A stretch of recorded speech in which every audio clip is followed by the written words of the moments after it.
pecinta spoiler di penjuru dunia, saya doakan selalu sehat ya, baik fisik maupun mental. Hutan Hurtgen menjadi satu-satunya saksi bisu saat terjadinya pertempuran paling brutal dan paling berdarah dalam sejarah Perang Dunia II antara Amerika dengan Jerman. Pertempuran yang terjadi sejak September sampai Desember tahun 1944 menyebabkan ribuan nyawa melayang sia-sia, bahkan banyak prajurit yang menyebutnya sebagai pabrik kematian. Kisah tersebut tertuang dalam film berjudul When Trumpet Fed yang dirilis pada tahun 1998, di mana Jerman menyerang dengan tank dan meriam 88 yang tak bisa terdeteksi oleh udara maupun serangan artileri Amerika. Film ini juga didedikasikan untuk orang-orang yang bertempur di hutan Hurtgen dan mengalami penderitaan karena berhari-hari melewati musim dingin yang paling menyedihkan. Ya udah, langsung aja siapin sebatang, racik kopi kalian dan selamat menyaksikan.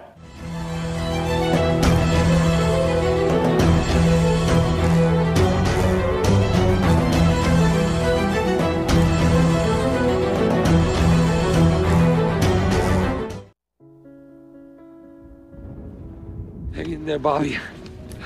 Hang in there. Berlatar di hutan Hurtgen pada November tahun 1944, kisah bermula saat seorang prajurit bernama David Manning berusaha membawa satu temannya untuk keluar dari hutan tersebut.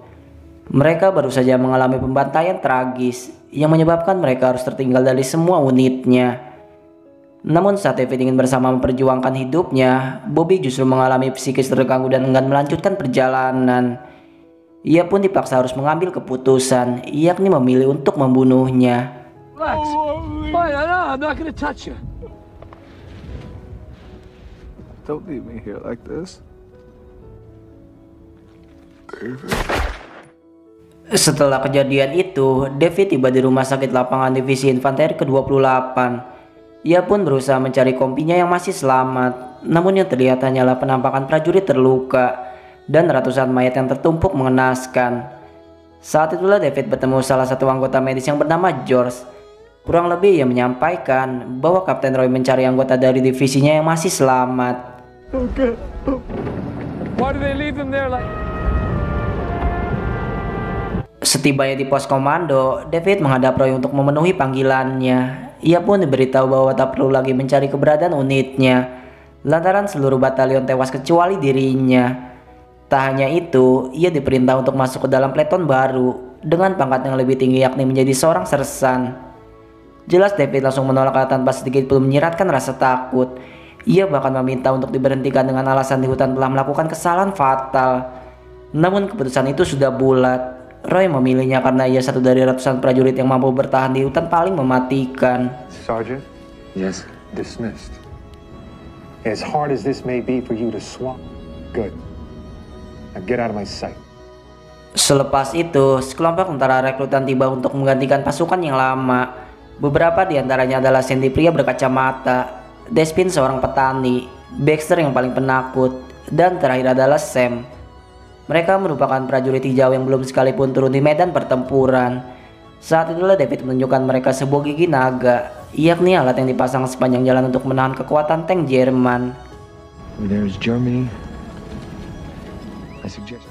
Maka setelahnya David memimpin pasukan untuk patroli di sekitar hutan, di mana ia menunjuk Sandy menjadi orang pertama dan membawanya ke garis depan bergabung dengan prajurit lainnya.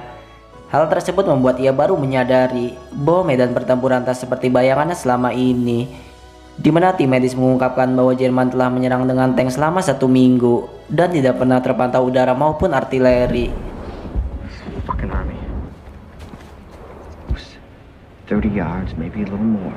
Welcome to Death Factory, Warren.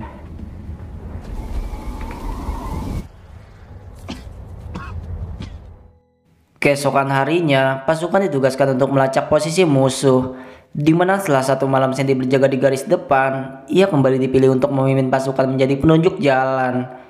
Mereka pun terus bergerak di tengah kabut asap dan mencoba berjalan dengan perasaan yang waspada. Namun karena langkah Sandy terlalu cepat, Despin kehilangan jejak dan memutuskan untuk berbalik arah. Alhasil, David pun mengambil langkah untuk menetap di sana sampai Sandy kembali menemukan jalannya. Sarge, we wait. Sementara itu, Sandy yang menyadari bahwa ia terpisah dari kelompoknya mulai merasakan ketakutan saat melihat tentara Jerman berada di depannya. Ia pun bersembunyi di balik sebuah pohon tumbang dan berdiam di sana sampai pasukan Jerman hilang dari pandangan.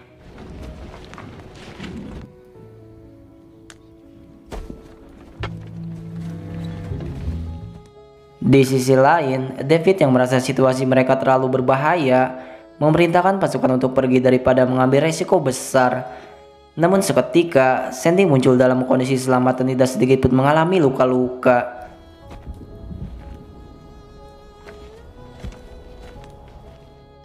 Selepas itu, Kolonel Toby memerintahkan Roy untuk membawa pasukan kembali melakukan penyerangan.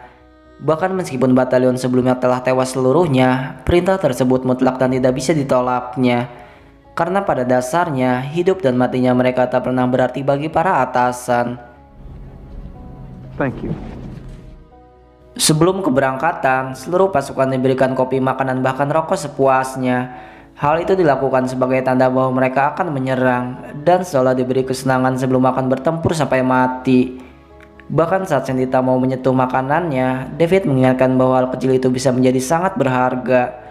Karena mungkin esok hari mereka kehilangan nafsu makan akibat melihat tewasnya teman mereka. Atau yang lebih buruk lagi, hari ini menjadi hari terakhir mereka makan sebelum kematian akan menjemputnya. Drowning. Kemudian Roy kembali memanggilnya dan memberikan peringatan keras. Kali ini ia dianggap pengecut yang mementingkan diri sendiri karena telah melimpahkan tugasnya pada Sandy hingga ia hampir tersesat. Namun meskipun begitu, ia tetap teguh dengan pendiriannya, yakni berusaha untuk terus hidup, bahkan jika anak buahnya harus menjadi korban. That's not good enough. That's as good as it gets. Berselang dari itu, seluruh pasukan yang kebanyakan berasal dari unit baru memulai pergerakan mereka untuk menyerang pasukan Jerman. Ratusan orang pun meninggalkan markas dengan tekad yang sama, yakni berusaha untuk mempertahankan hidup mereka. Tak lama kemudian, pasukan memasuki area hutan dengan formasi yang tersebar, di mana tempat ini menjadi lokasi paling ditakuti karena berisi ranjau darat yang menelan banyak korban. Hingga saat pasukan masih berjalan, tiba-tiba saja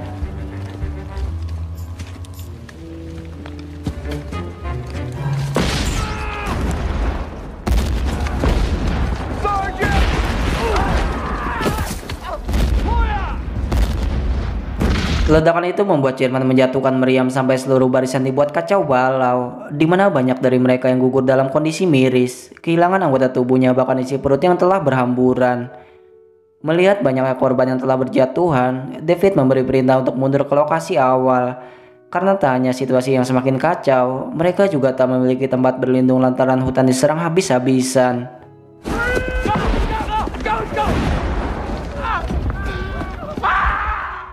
Setelah pasukan menjauh dari tempat pembantaian, Roy mengumumkan bahwa mereka akan kembali melakukan penyerangan. Bahkan meskipun korban terus bertambah dan semakin banyak, mereka harus tetap menguasai jembatan jalur kal dan berusaha mempertahankannya. Maka dari itu, Roy pun memberikan sebuah penawaran kepada David, di mana jika ia bisa membawa timnya untuk melumpuhkan meriam Jerman, maka ia akan diberhentikan sesuai keinginannya. Dan tentu saja, tanpa berpikir David langsung menyetujuinya. You smile at me again, and I'll kick your teeth out. Pasukan pun kembali bergerak untuk melakukan penyerangan, di mana lagi-lagi banyak dari mereka yang ditarik mundur akibat mengalami luka parah.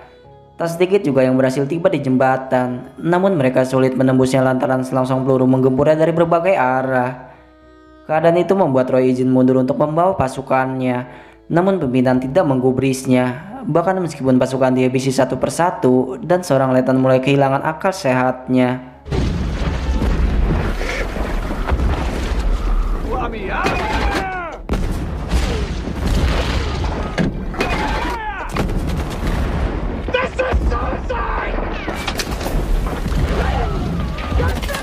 Sementara itu, David dan unitnya berencana menyerang melewati jalur belakang, di mana baik Baxter maupun Sandy masing-masing membawa pelontar api untuk melakukan serangan dari jarak dekat. Maka tanpa Jerman ketahui, mereka memulai serangan hingga musuh memutar meriamnya. Saat itulah keduanya langsung menyalakan api untuk menyerang secara bergiliran. Namun ternyata Baxter mengalami rasa trauma dan berlari menjauh dari semua temannya. Get up there, Baxter!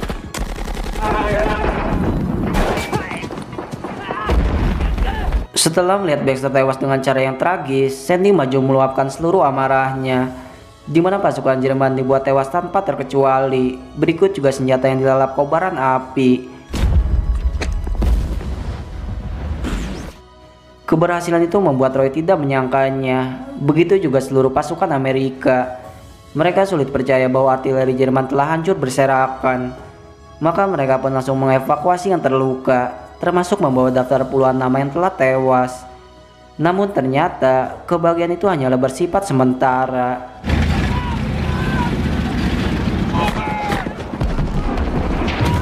Sontak pasukan berlari mundur saat serangan tank muncul secara mengejutkan, di mana David juga membawa peletonnya keluar dari tempat tersebut dan berusaha menghindari tembakan yang dikerahkan oleh tentara Jerman.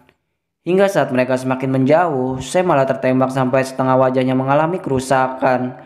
Bahkan situasi itu tak sedikit pun meruntuhkan rasa setia kawan mereka, melainkan tetap membawanya pergi hingga Desmond berujung melarikan dirinya. Alhasil David pun mengajak Sandy untuk meninggalkan Sam, lantaran ia sudah tak mampu diselamatkan.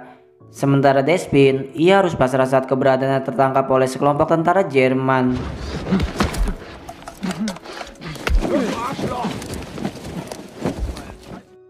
Kemudian setelahnya, pasukan berhasil kembali ke divisi mereka hanya dengan beberapa yang tersisa, di mana Toby memberi perintah agar Roy istirahat dan akan digantikan oleh kapten baru seperti sebelumnya.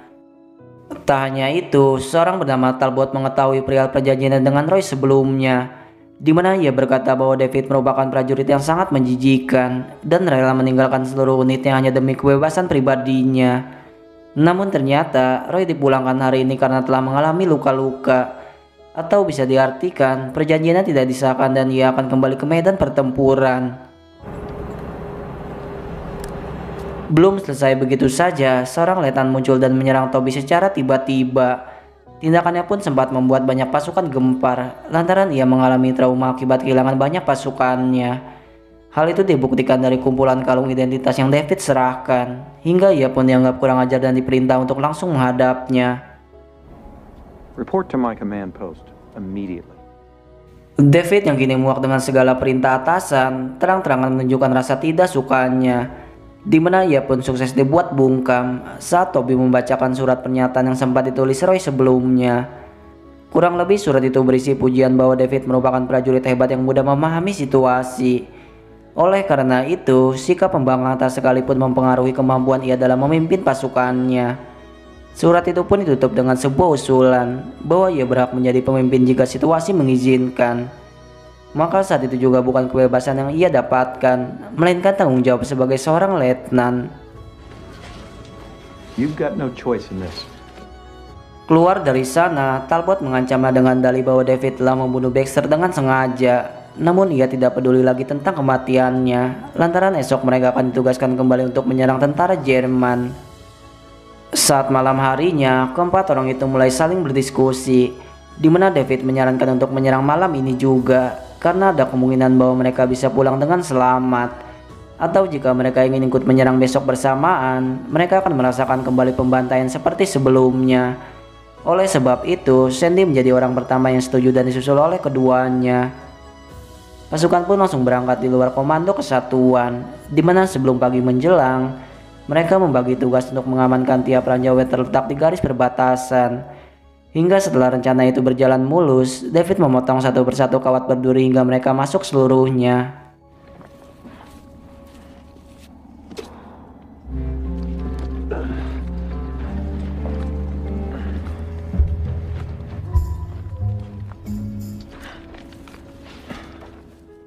Usai melakukan pengamatan sampai pagi hari, mereka masih sembunyi saat tank Jerman terlihat melakukan penyerangan. Di mana tepat ketika mereka melihat truk yang melintas, David maju untuk melakukan sabotase sesuai rencana awal.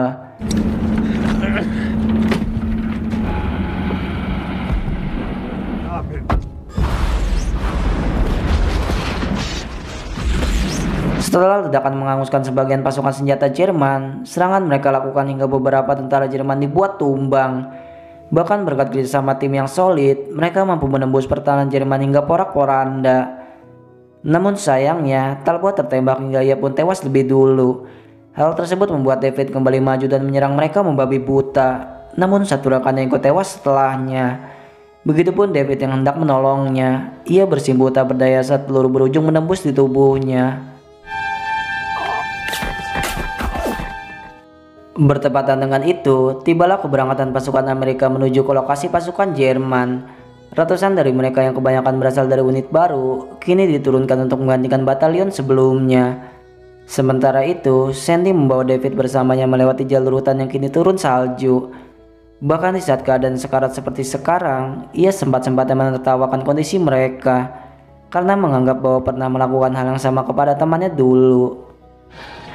We get it.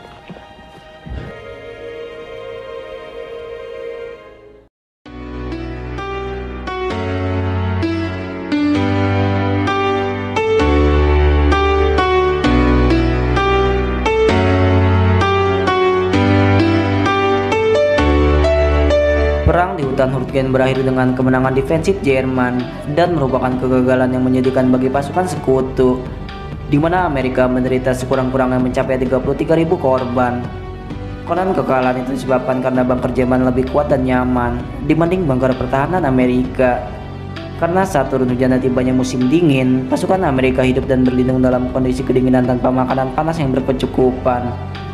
Kini banyak sejarawan menganggap tidak adanya alasan strategis yang mendasari bahwa mereka harus mengorbankan nyawa sedemikian besar.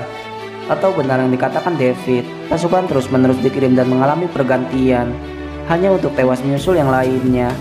Saya akhiri pembahasan kali ini dan sampai berjumpa lagi.